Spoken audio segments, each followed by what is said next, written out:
Morning, everyone. I will keep an eye on the waiting room, but in the interest of time, appreciate you all being here. I have begun the recording for this session, and we'll just start with a couple of introductions. I'm Andrea Smith. I serve as the program director here at NBRC, and I'm joined here today by two staff members, Milena Tamer, who is one of our program specialists, who will be talking you through all the different types of programmatic changes. Amendments cover a wide berth of different types, so we will walk through those. And then also John O'Rourke, who serves as our senior program specialist, and he will be talking to you about procurement. As we have done with the prior sessions, the slide deck that we will use today, as well as this recording, will both be posted on our website. The resources tab of our website has the slide deck and PowerPoints from the three prior sessions. So we are down to our final two, which will happen this week. So you will have access to this information long after today's session is over. Just a couple of housekeeping, similar to what we have done before. We will make sure that your microphone is muted during this session. We have quite a few people who are attending this session today, so we want to make sure we're not disruptive. That the use of your camera is absolutely optional, so up to you. We will have lots of question and answer time built into today's session. So after each segment, we will have an opportunity to ask questions. And at that point, you can certainly come off mute, raise your hand, ask your question, and we will make sure all questions are answered before we move to the next segment. So with that, I will, we won't be using the chat or the Q&A for asking questions. We would ask that you just use that if you're experiencing any sort of technical difficulties, so we can address them. We will use the question and answer segments specific for addressing your questions. So let me share my screen.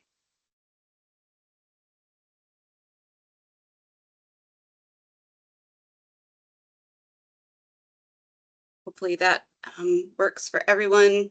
I've kind of done the overview. I think the one change that I forgot to make, which I will do before we post these, is that the project changes is being incorporated into the amendments, and Milena will be presenting on all of those. So I will make that change. But other than that, everything that is here for today's session overview is what we will be covering.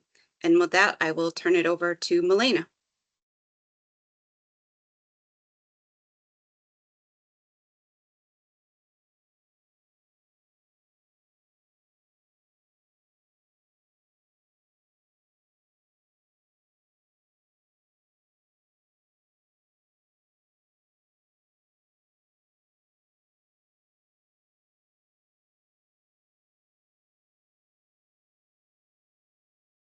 Milena, it looks like you might, are you there?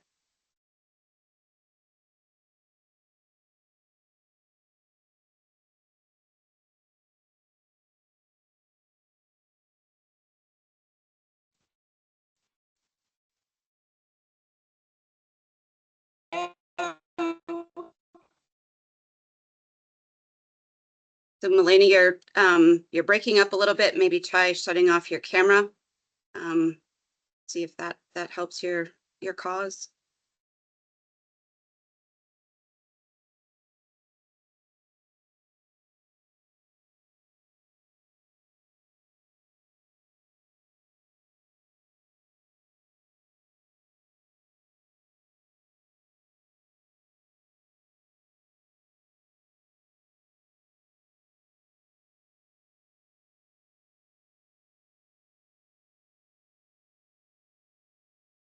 Hey, Andrea, Yes, can you hear me and see me now? I can. Oh, thank God. Sorry about that, everybody. Internet challenges. Okay, so I can now see the PowerPoint, which is awesome. So is it okay if I get started and jump right in? All right. Andrea, can you still hear me and see me? Yes, I can. Okay. All right. Hello, everybody. My name is Melena Tamer. I am a program specialist here at NBRC, and I will be your point of contact for reimbursements, closeouts, and project amendments, which is what we are here to talk about today. So for today's session, we are going to define the different types of project amendments, discuss how to report those project changes, and go over what forms and information is required to report along with those changes, just to ensure that your grant remains compliant. Okay, next slide. Amendments, what are they? So as you know, a grant agreement will be issued to you outlining the parameters of the award performance, which is essentially the contract for the grant that includes all of the project details. So if any of those project details change, that is considered a project or a contract amendment. So I'm going to read this straight from the slide deck as it's our definition of an amendment. An amendment is any project modification that includes changes in authorized official, changes to the scope of a project, budget adjustments, and extensions of the period of performance. Other amendments may also include organization name changes and nonprofit status changes. It is very important to report these changes prior to further project activity. Otherwise, the project does risk being in non-compliance, which essentially freezes your grant, and we don't want that to happen. So any changes need to be reported to NBRC before any project activity continues. Next slide.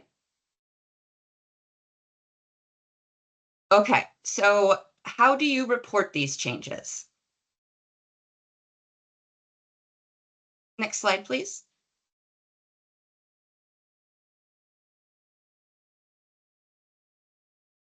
Okay, so reporting these changes. Changes are required to be reported via an official amendment request, which is signed by the authorized official, and all required documents must be submitted along with that request. I have on the screen an outline of each type of amendment, which I think is the previous slide, Andrea. But here, yes, so this is the official amendment form, which may look a little bit different for you, as all project requests are going to go through the grant management system on how to do each of these project changes within that system shortly. But for this session, it's very high level. It's what are those changes, how are they reported, and what is the documentation required along with that submittal. So as I said, it's a formal request coming from the authorized official for any changes in authorized official, budget or scope adjustment, contract extension, or any change in organization name. Next slide.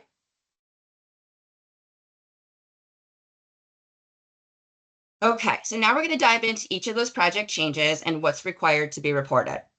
So one of the easiest changes, but one of the most important, is a change in authorized official.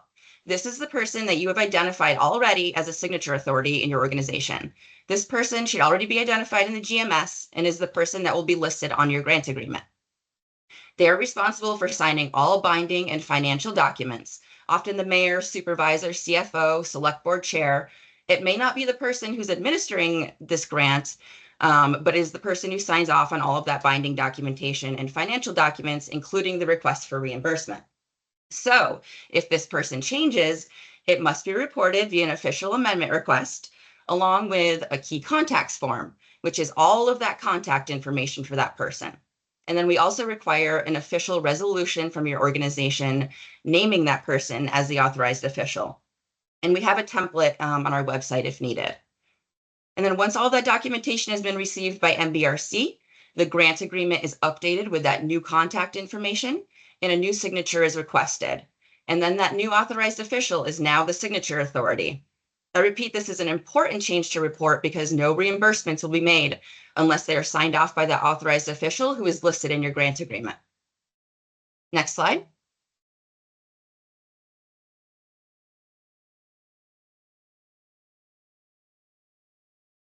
Okay. So next up is changes in scope. As you know, this is a very competitive grant program, and your project was selected based on the scope of work presented at application time. Yet we do understand that things change. So if the scope of your project is changing, whether it's staffing changes, broadband routes are being rerouted, construction parameters are changing, if NBRC funding is being utilized, those scope changes must be reported. Typically, but not always, a change in scope will create a domino effect of amendments, as there's a potential that due to that scope change, the budget now has to be adjusted. The work plan and timeline may now have to be updated. So because a scope adjustment is often accompanied by a budget adjustment, we will jump into the budget adjustment overview, and then we'll go over the list of requirements to submit when reporting those changes. So next slide.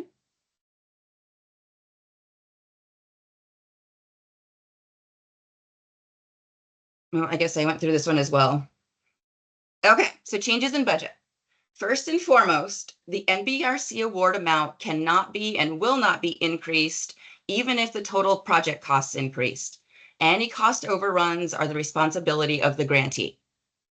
So, with that being said, the SF 424 CBW is that official form that outlines your budget for the project. That was submitted along with a budget table in the GMS at application time, and that sets up the parameters for the project budget for your grant. Yet again, we understand that things change. So please note that regardless of how much your budget is changing, that still needs to be reported. The administrative process on our end might be a little bit different, but all budget changes still need to be reported. So I have on the screen here an example of what a budget adjustment may look like, which could be a couple of things. It could be an increase in your match and cost share to cover those additional project costs that have come up. Or it could be simply a shift in line item totals to move costs to more align with actual project costs. Like once you've started your projects, you may seem that you need more money in personnel versus construction or vice versa. So what I have on the screen here, this grant was moving funds from personnel to construction to cover additional costs. And the same as a scope change, a budget change like this may also create a domino effect of amendments, potentially impacting the scope of work, the work plan, and the timeline. So all of that needs to be reported to us. Next slide. Okay, so if you have a change in scope and or budget, these items need to be addressed in your request for an amendment. So we'll need that formal amendment request signed off by the AO. We'll need a description of the project rescope, what's been completed to date, what's the reason for the change. We'll need a revised project budget, which is that formal SF 424 CBW form, an updated budget table in the GMS, and potentially an updated budget narrative. And then we'll need potentially a revised project timeline, a work plan, a revised match commitment form if your match is increasing to make up for those project totals that are increasing.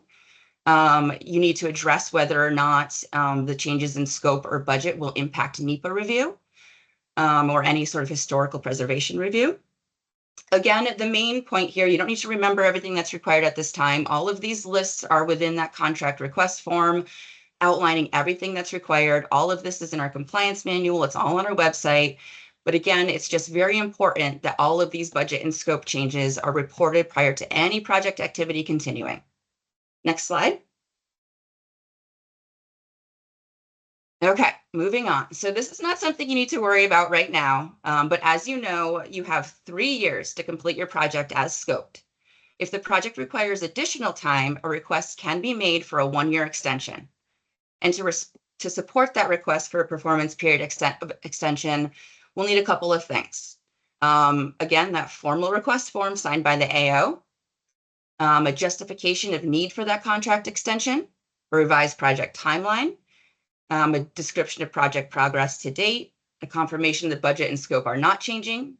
And if they are, we'll need that entire list of items that I just mentioned. Confirmation the match remains in place. If it doesn't, again, we'll need supporting documents for that increase in match. And if the scope or budget or match will be changing, documentation, like I said, to report those, to support those changes. Next slide. I just went over this list, so next slide. Okay, other changes may include organization name changes or nonprofit status changes. These aren't as common, but unfortunately, they do require quite a bit of administrative updates. But these are super important to report to us as well, because when you go to get paid, we need to make sure that the documentation we have on hand matches your official organization documentation. Otherwise, unfortunately, reimbursement may be held up. Next slide. So in summary, all changes must be reported, including changes in AO, scope and budget changes, extension of time, and any organization name or status changes. As I mentioned earlier, we have a number of resources available for additional information on the amendment process and all the requirements that come along with that, and guidance for utilizing the GMS to make these requests will be forthcoming. In the meantime, feel free to check out our website, our compliance manual, or email us at admin@nbrc.gov. And with that, I'll open it up to any questions.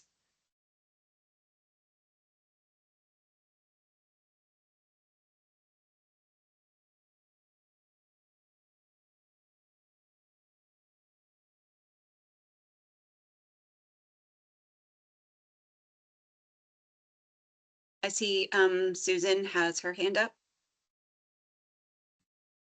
Yeah, I have a question. If in the budget the project is bigger than NBRC funds, there are private funds involved, but if line items change within the submitted budget that aren't funded by NBRC, do we still need to do an amendment for the budget? Or is it just strictly related to the NBRC funds? I can try and take this, Andrea. So any budget changes are for the entire budget. So what is outlined in your application as the NBRC award amount and your match cost share. So say your total budget was $1,000, $500 NBRC, $500 match. If $500 in NBRC funds, if nothing is changing with what you've set up in your line items with NBRC funds, but say the $500 you set aside for personnel is changing, you still need to report that. So it's your total project budget, including the NBRC and the cost and the match. Can I follow up with that? So the project is a $3 million project. NBRC is funding 1 million of it. So the other budget items that are part of the $2 million that aren't match or NBRC funds are also required to do budget changes if those items change over 10% within a line item. Is that what I'm hearing? Is that what you're saying? Andrea, can you help clarify? Yeah, so what is your total project cost that you came to NBRC for? So what was the total project budget submitted in your application? 3 million. Over $3 million. Okay, and so we're 1 million of that 3. Correct. Okay, so when we look at a project, we're looking at both how you're using our money and what you have said is going to be your matching cost share to complete that $3 million project. So as this project moves forward, any changes that happen, whether it's with, as Milena said, whether it's within a line item that is dedicated to NBRC funds or dedicated to NBRC and matching cost share, as those things start to change, those are you do have to report that. So we look at it as an entire project and the line items that make up that entire project. So it is not just NBRC money, it's all project related activity that is documented in that project budget. When those things are changing, we need to know. Okay, so it's the entire project. Yes. Regardless of the funds.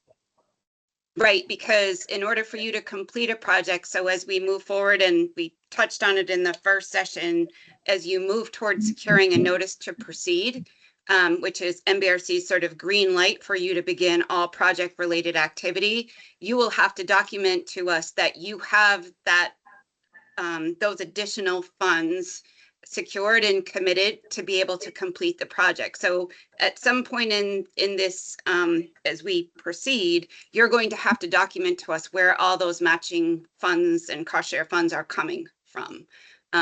So, and that needs to align with your project budget. So we're always kind of cross-checking sort of what you're saying you're going to do in that budget. And then as we prepare a grant agreement, and then you do your documented matching cost share, all those things need to be in alignment. And when they start to shift, those are things you need to let us know about. If it's a minor change, it's often processed as a memorandum of record or an MOR when it's a small budget change, but it escalates from there in terms of documentation and the steps we need to take. The larger the changes, the more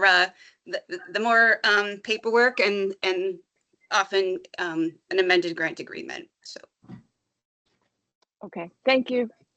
you're welcome. Looks like Annette was the next person with her hand up. Hi, thank you. I have two questions. One is the 10%.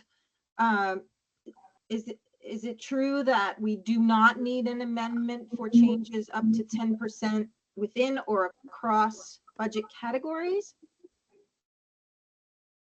So if you're changing categories, you absolutely need to let us know.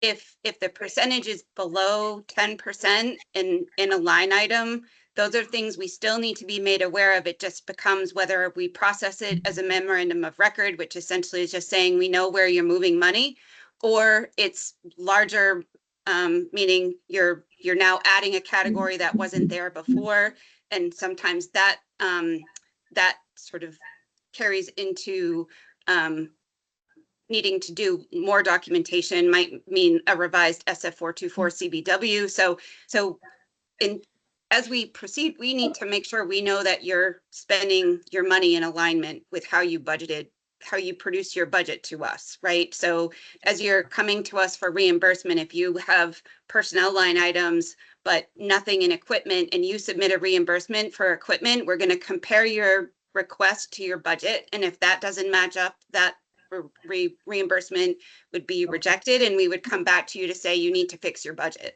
So we're always kind of cross-checking what you're asking for and how that aligns with the budget that we have on file.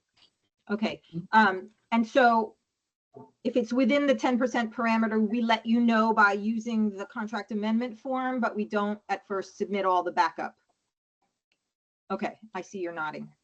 Right. So the amendment checklist sort of walks you through, I think Melena mentioned it, in the compliance manual, there is an amendment checklist that outlines sort of what you would need to produce depending on the type of change you're requesting. At a We very always- Okay, thank you. Sorry. I would just say at a very minimum, even if the percentage of change is under 10%, we would still like to see that SF424 CBW updated to accurately reflect how you're spending the funds. Okay. All right, and then my bigger question, I guess, or I think I know the answer, but you know, we're coming up to contract signing period, but it's been a while and construction projects change. So our budget has already shifted a bit within the construction category. Is there a period of, you know, like pre-negotiation at the contract phase, or do we just submit an immediate amendment? How would that be handled? Thank you. So being that you have not yet been issued a grant agreement, if there are changes that are happening now, then that is something that you need to reach out to us about, and we can give you guidance on where you need to make those updates within the grants management system. So we would want to get those things corrected. So when we move to issuing grant agreements, which we are hoping to start to have happen within the next couple of weeks, when we issue it, it is accurate and the budget is, you know, accurate as well. Okay, so we just have we have some refined estimates, and that would be the nature of those changes. So I can figure out offline how to submit that to you. Thanks. Project budget. So let's see. Looks like the next person was Lindsay. And just a reminder, folks, if you're not speaking, if you can shut your microphone off. I am hearing from time to time a bit of background noise. But Lindsay, go ahead. I think I have a similar question to the one that was just asked. We're working on our revisions for the grant agreement right now. And I think to satisfy those, we're going to need to make some scope and budget changes. So for that, we don't need to submit an amendment at this stage, right? We just need to communicate with you the changes that will be made. Right. So yes, you will need to. So were you asked to correct your budget? Yes. Okay, so this is the time to do it, is when you're making those corrections within the GMS and the SF424 CBW, you would reattach that updated budget within the GMS.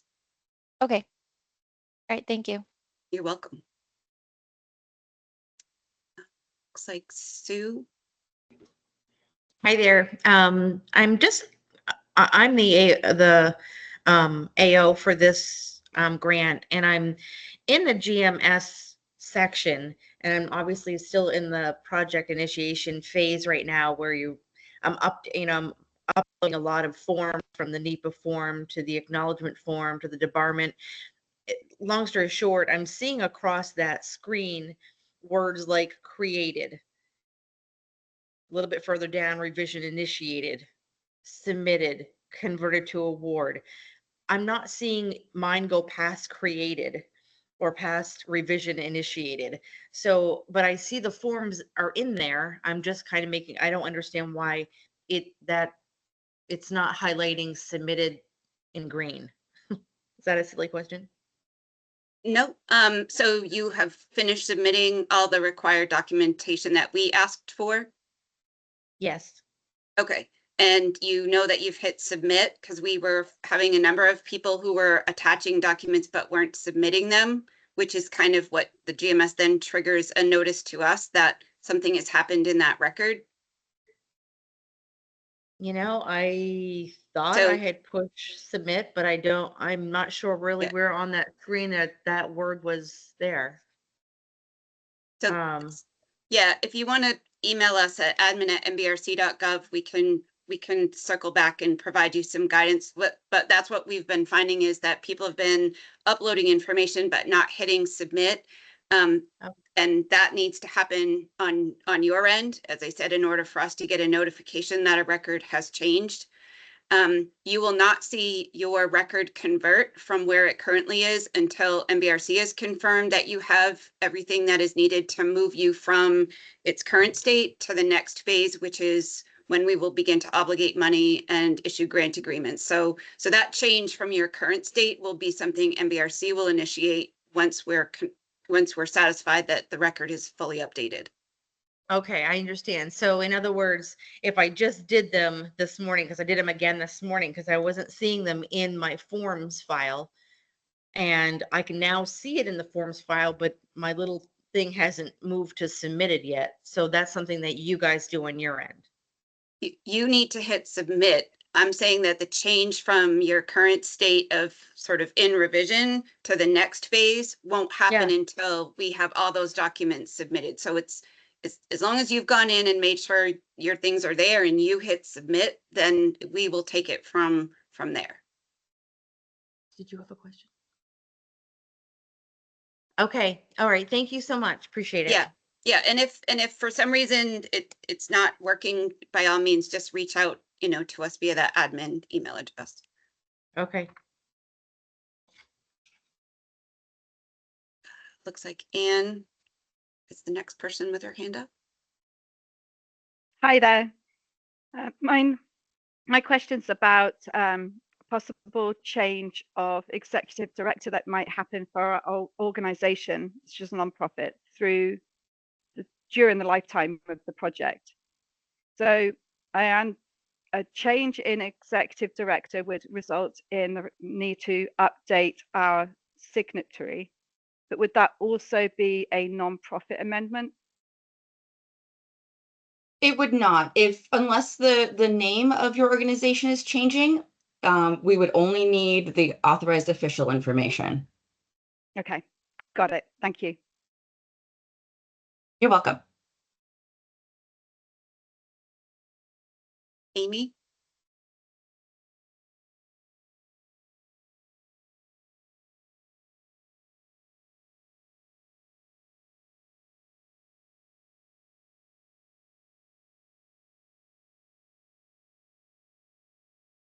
So Amy Green, looks like your hand is up. You're the next person.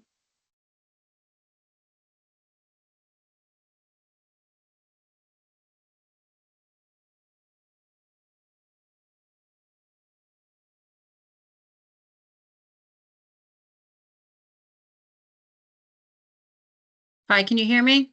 Yes. Sorry about that. And I apologize in advance if this question should be directed to the next section of this training. But we've had several people ask about the balance of our award and how that may be obtained now that we've received this award through NBRC. So the question is, can the balance of our award to meet the total project costs for this project be obtained through a mix of varying revenue streams in addition to other federal funds, for example, revenue bonds, public-private partnerships, and varying investments? And again, I apologize if that should be directed elsewhere. Yeah, in terms of a notice to proceed, we did touch on that in the first session. That's when you would be, as part of, as we move along, when we get to that segment where you would need to submit to us your committed match and cost share. It can come from a variety of sources, public and private. It is just important to keep in mind that as a federal funder, it's fine if you're using other federal dollars, but federal grant dollars cannot make up more than 80% of your project. With the influx of significant federal money through different sources, we are having a lot of projects coming up against the 80% federal grant cap. So just important to keep in mind that if you're including other federal sources, that is fine for us, but we do have an 80% federal grant cap. So a federal loan doesn't count, but any grant money that you're receiving from a federal source combined with NBRC counts to that 80% cap. So just something to keep in mind. But in that compliance manual, which I think John answered a question in the chat, there was a reference to the compliance manual. There is guidance on what can serve as committed match and cost share in terms of, what we would need for documentation and the various sources. Okay, thank you so much. You're welcome.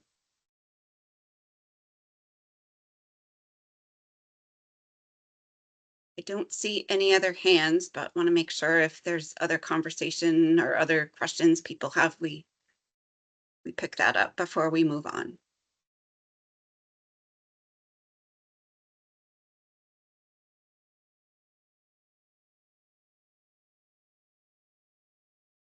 All right. Well, we will have another question and answer segment after the next session. So I will now turn it over to John to cover our procurement. Awesome. Thank you, Andrea. Can you hear me okay? Yes, I can. Perfect. Thank you. Next slide, please. Good morning, everybody. I'm John O'Rourke. I'm a program specialist here at the NBRC, and this section we'll be talking about a little bit procurement. I'll try not to put anybody to sleep. I know this can be a little bit dry at times, but obviously it's important stuff if you end up having to procure anything for your project. We'll kind of go over the requirements, and then we'll kind of talk about property and equipment, and then oversight. Next slide, please.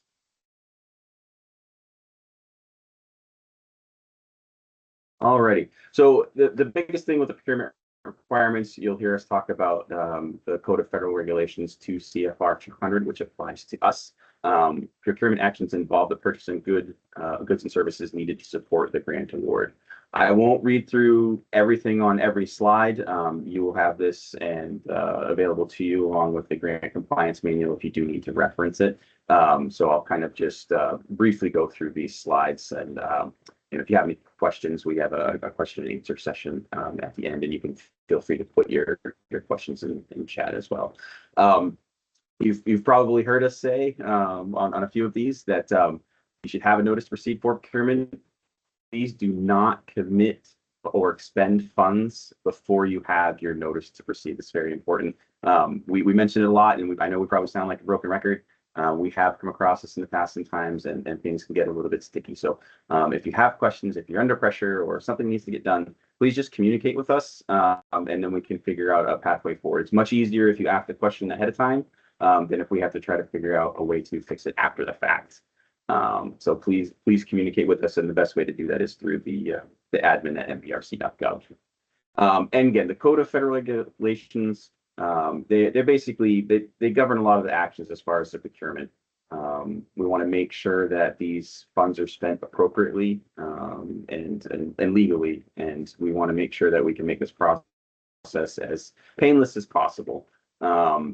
And depending on where you fall, as far as what entity you are, can depend on how some of these procurement processes go forward. If you are a state entity versus a nonprofit, there can be some discrepancies and some discrepancies, not really the right word, some unique factors that apply to a state specific entity versus another entity.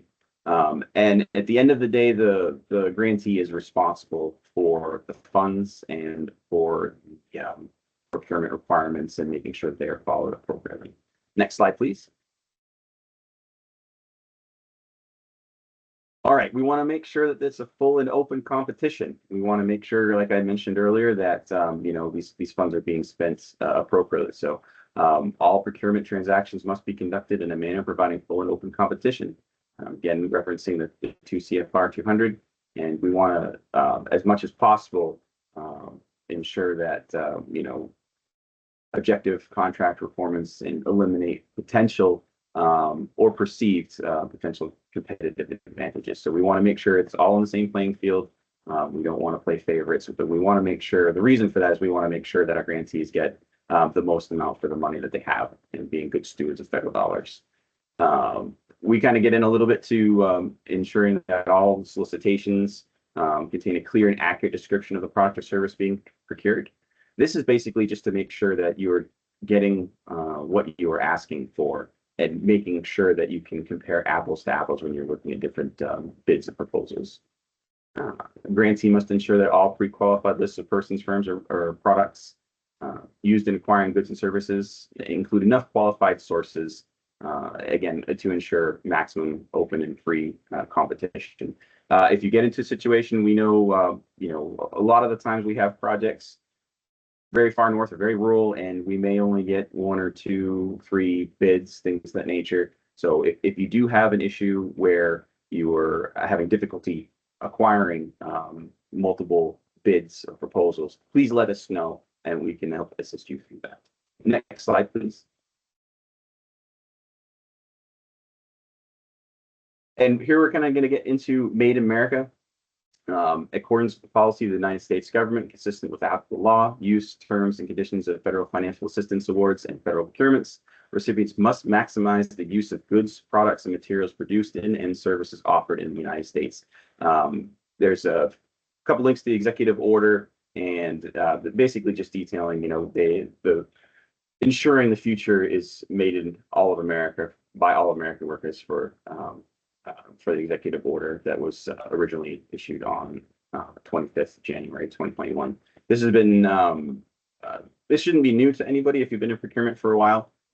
We do update it consistently, though, just to make sure that the information that you have, that we have been able to provide to you is the most recent and accurate, up to date. Build America, Buy America Act, you've probably heard of that recently as well. And again, this kind of gets into a little bit more detail to establish a domestic content procurement preference for all federal financial assistance obligated for infrastructure projects after May 14th, 2022. We have some information. BABA is still developing. And so as it develops, we will make sure to provide that information to you. There is there is additional information available to you as far as what is required to comply with that from us through our compliance manual. We reference some of this in the links. Made in America office also is a good resource if you have questions about it. But again, if you have any questions about these things, if they present themselves to you in your project, please reach out to us, admin@nbrc.gov, and we'd be more than happy to assist you through that. Next slide, please. And here we kind of get into the different types and methods of purchasing. We've got micro purchases, basically doesn't exceed $10,000, small purchase procedures, competitive sealed bids, and competitive proposals. As you can see, these all have certain amounts that qualify for the different type of procedure you need to follow. And again, the biggest thing is to make sure that you follow the appropriate procedures for a fair and open competition. That is the biggest thing that we want to make sure, as being stewards of federal dollars, that the money is spent appropriately and gets you the maximize the amount that your dollar will go. It's very common for construction, generally referred to as RFPs. Sometimes we get into competitive proposals based off qualifications, or RFQs. These are specifically for architectural engineering services. So anything other than that, it's not applicable typically. So if you have any questions about that, again, we have more detail in our compliance manual and these slide links, but feel free to reach out to us anytime we can help you with that. Next slide, please. All right, now we're going to kind of get into real property and equipment. And basically, real property, we probably would have already been in contact a little bit about this as far as if you're purchasing some property itself versus equipment. Equipment is defined as tangible property having a useful life of more than 1 year and a unit acquisition cost exceeding $5,000. Real property is basically lands, including land improvement structures, but excludes mobile, movable machinery and equipment. 2 CFR 200, as we talked about this previously, or talked about CFR 200 previously, it gets into more detail about real property specifically and how that's supposed to be held. Grantees will primarily deal with equipment and real property with their procurement through their projects. And this doesn't apply to everybody, but it does apply to some, and those folks that it does. I highly recommend going to check and Google ECFR 200 if you have any questions. It's the easiest way to get a little bit more detail if you really want to get into how and what applies to you all. It's very simple. Just Google E is an echo, or electronic 2 CFR 200, and that'll bring you to that page. And it's very easy to just kind of search at the top if you have any questions about how to procure. Next slide, please. All righty. A little bit more detail about property and purchasing. The NBRC is a 20-year vested interest in real property, and a notice of federal interest is required and will be recorded to the deed. There are some very rare circumstances where I think I've only seen this with like the state, particularly, where they may have a condition where they may not be able to record to the deed. So we would figure out a way to find an avenue to get a fully executed document that would be available and legally binding for that notice of federal interest. It's pretty simple. We have some language that we can provide for that if you are in that situation. The form that you see to the right, real property status reports, the SF429A, is annual inventory status. This is required to be sent in every year. Basically, you're required to maintain the property appropriately, and equipment, we'll get into a little bit later, to make sure that it's insured and properly maintained, that it maintains the federal interest of the parties involved. And as you can see, admin NBRC is the best way to submit those reports at this current time. Next slide, please. And here we get into a little bit of equipment. Again, we talked about the $5,000 threshold. In this example, we use an excavator. So I would say almost all excavators are probably going to be over $5,000. And you would need to basically update the inventory status. The sheet on the right-hand side is the tangible personal property report, the SF428S. And basically, this is a way to track the equipment and making sure that, again, that there is an interest, until the value of that equipment falls below $5,000. Once that value falls below $5,000, there is no longer a federal vested interest in that piece of equipment, and you can dispose of it however you have documented your procedures for disposal of that equipment. It's pretty simple form. It's very basic, but again, you would want to make sure to maintain the equipment in proper working order and have insurance and things of that nature. Good idea is to set a calendar reminder just to submit it every couple of years. And again, after it falls below that value of $5,000, then you would dispose of that. That's how your agency, your entity determines that feels appropriate. Next slide, please.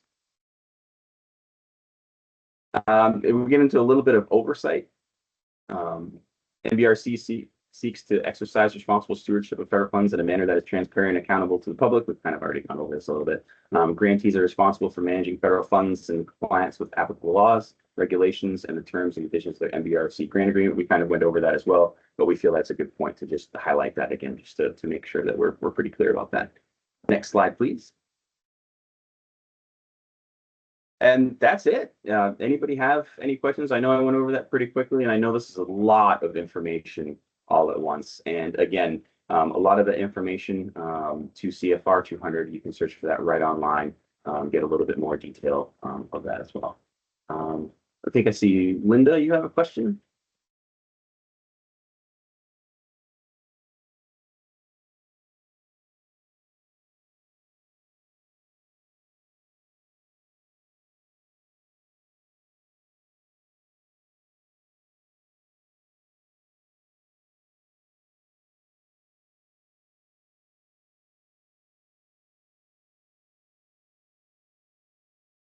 Linda January. I don't know, there might be other Lindas I didn't scroll through, but your hand is up and you can ask your question.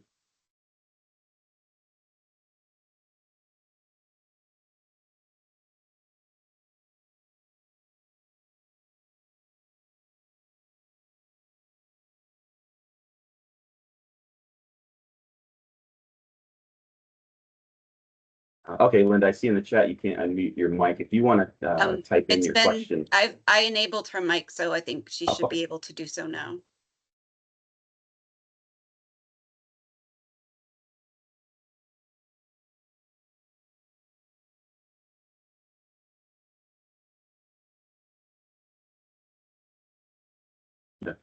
Looks like you're still having issues with the mic settings. If you want to just type your question into the chat, we can answer it now. Or if you want to, if it's more of an email appropriate type of question, you can feel free to submit that to admin@nbrc.gov and we'll make sure to respond to you.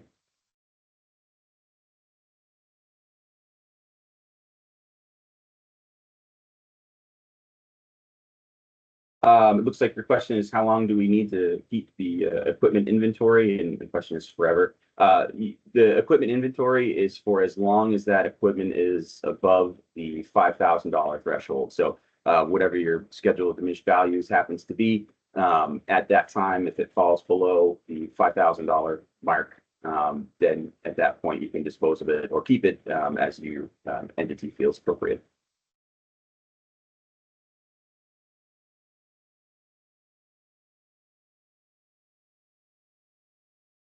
Like you had another question. This is for micro purchases under $5,000. Do you need to do a competitive process or get multiple quotes?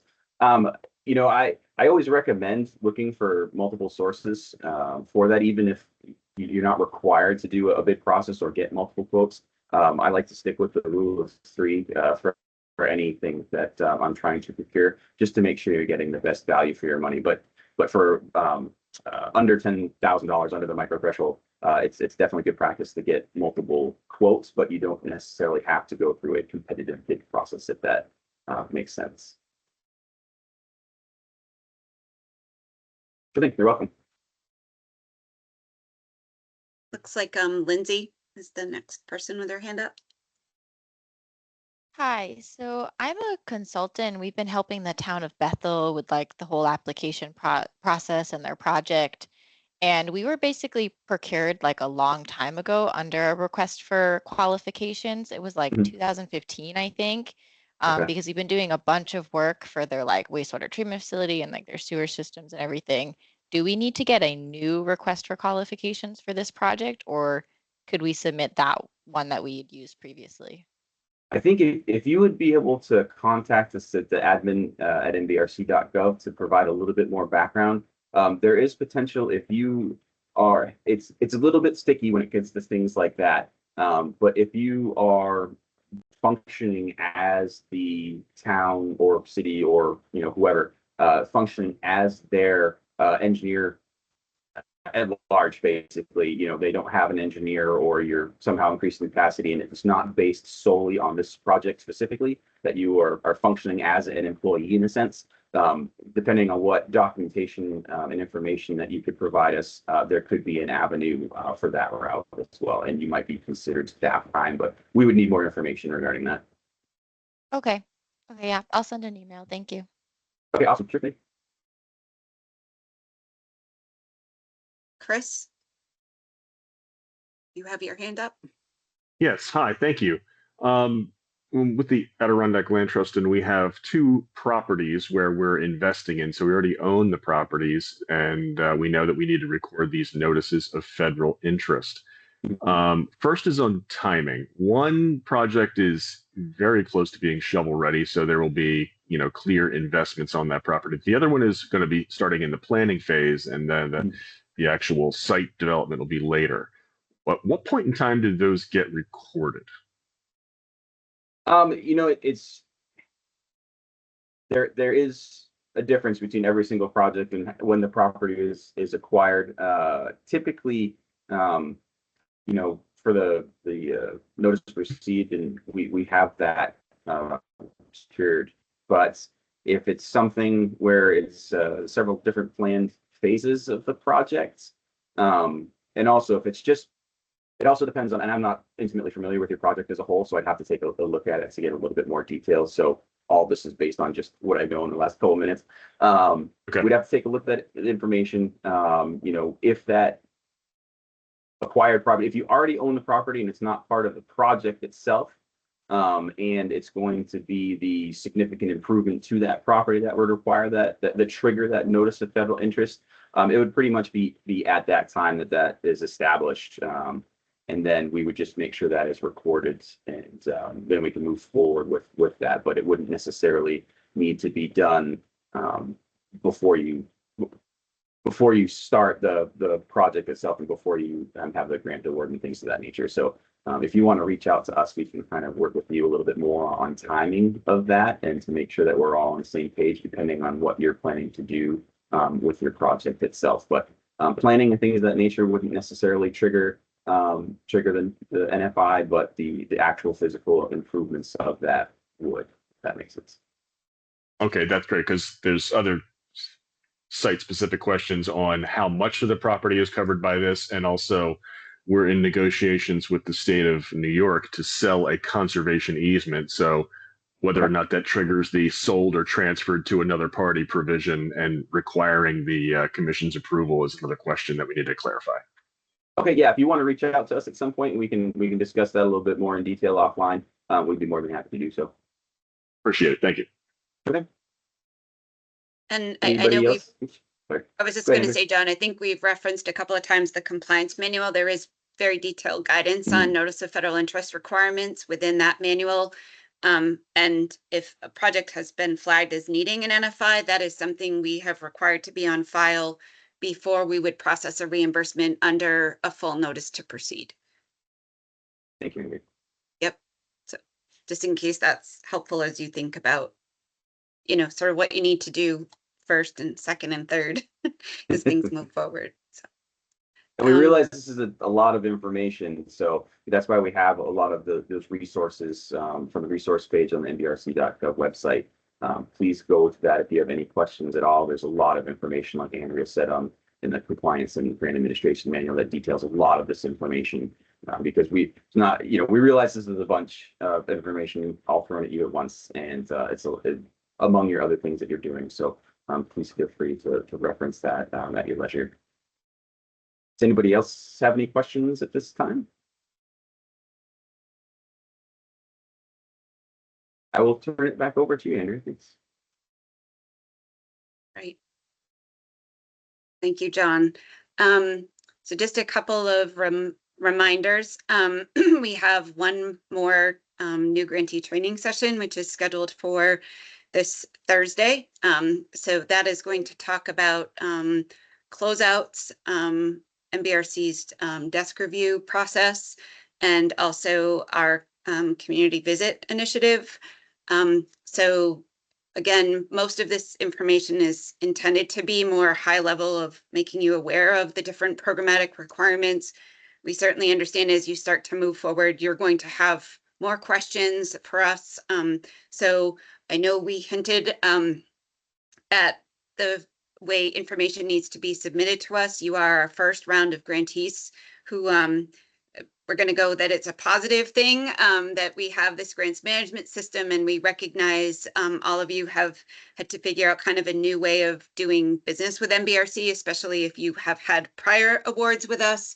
The grants management system is definitely changing the way that we will be sort of conducting business and how things will be submitted. I believe Milena mentioned that there will be resources coming to give you more guidance on how you will be submitting reports going forward, amendment requests. We're sort of in a bit of a hybrid situation right now in that everybody funded prior to 2024 is still operating kind of under our more manual system, which includes our admin, but we are using that to make sure we can address questions that folks have in the spring round. But there will be guidance forthcoming as it relates to how you will be submitting your information for reporting that we covered. I think that was one of the sessions last week. We talked about quarterly and annual reporting requirements, amendment requests, eventually requesting money. We'll talk about closeouts. So there will be more guidance forthcoming as it relates to submission of those in the grants management system. We did not want to wait until all those pieces were ironed out to give you some oversight around what your requirements are and things for you to be aware of so you don't get tripped up early on in the process. Also a good opportunity for you to meet several members of the team who during the next 3 years you probably will be working with quite a bit, and we want people to feel like we are here and available to answer questions and be a resource. So this is not sort of, okay, we did 5 sessions and now you're good to go. There will be many touch points with you folks from here forward to ensure things stay on track and you don't misstep, and if you do, we'll figure out how to get you back on track. As John said, there is a lot to all of this, and this we understand is a lot and very high level, but there will continue to be resources to help you. And we've mentioned the compliance manual several times. That is something that we require the authorized official to acknowledge when we get to a place where we're issuing your project a grant agreement. So just my final plug for those of you who were requested to either submit missing application support documents or correct an authorized official, those documents all need to be on file before we can move your project to the next phase, which is obligating money and issuing you a grant agreement. I know we're several weeks beyond the deadline we gave to folks. It does hang up our process. So if you're struggling to either get your authorized official to do it or with what the process entails, we talked a little bit about making sure you hit the submit button. Like if something is not going right, please reach out because we really are trying to keep projects moving forward and we can't move them to the next step if we don't have all those required documents on file. So just want to give one final plug for the importance of prioritizing that request if you've not had an opportunity to do it. It does put you in a holding pattern until we have those documents on file. The final session I mentioned is coming up on Thursday, so that will be our final session.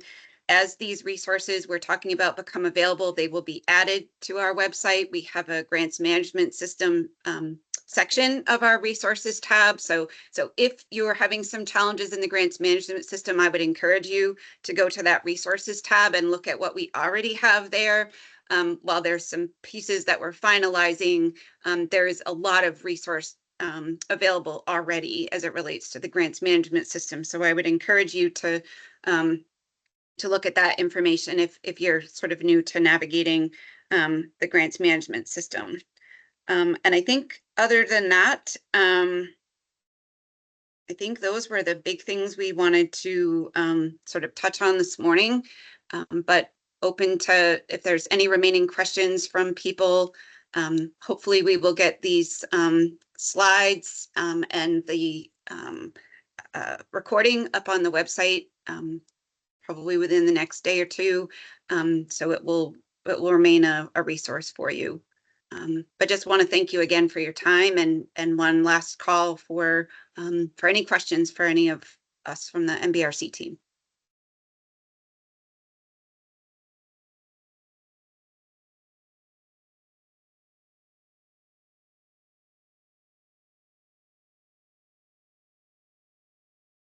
All right. I'll just let you guys know that the slide deck it does continue to have resources. So we talked about some today, and I think we realize after these that we forget to mention others that we have because we don't always go to our own website. But there are a lot of tutorials and guidance documents. I see, Ellen, it looks like you have, Ellen, yeah, looks like you have your hand up, Ellen.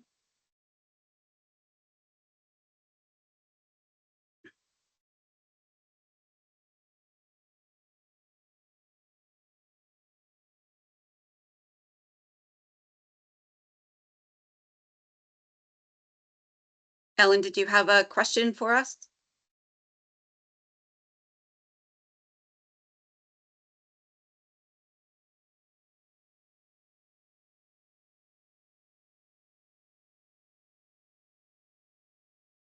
Okay, sorry. Okay, thank you. I was just saying thank you for being so available. I think the admin team has done such a good job in being available and putting all this information out there, and wanted to say thank you for all that you are doing to help us get through this complicated process.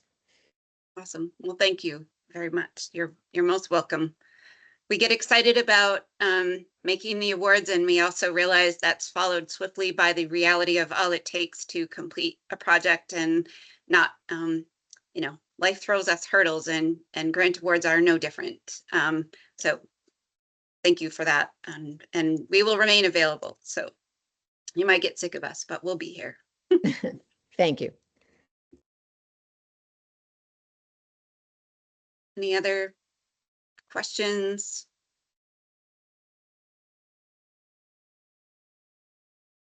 All right. Well, we managed to give you back a little more of your time this week as well. So either we do a good job covering things, or we overwhelmed you with information, but feel free to keep reaching out if other questions come up as you start to share this information and have conversations about your project with the rest of your teams.